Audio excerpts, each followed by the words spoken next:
ভারতের ওপর যেন শুল্কের খড়গ থামছেই না।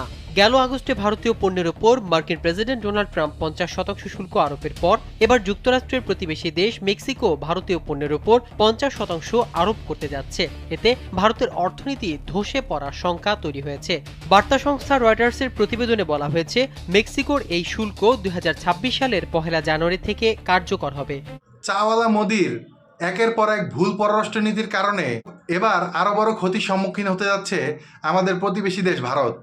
গত কয়েকদিন আগে রাশিয়ার সাথে অতিরিক্ত পীড়িতের কারণে মার্কিন প্রেসিডেন্ট ডোনাল্ড ট্রাম্প ভারতের উপর 50% পর্যন্ত শুল্ক আরোপ করে।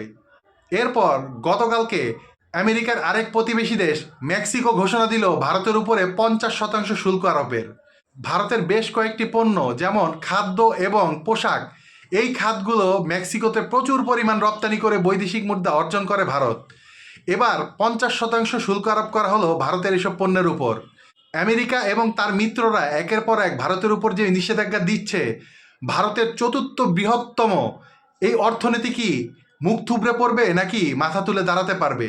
আমার তো মনে হয় অদূর ভবিষ্যতে ভারতের জন্য এটি একটি বড় অশনি সংকেত।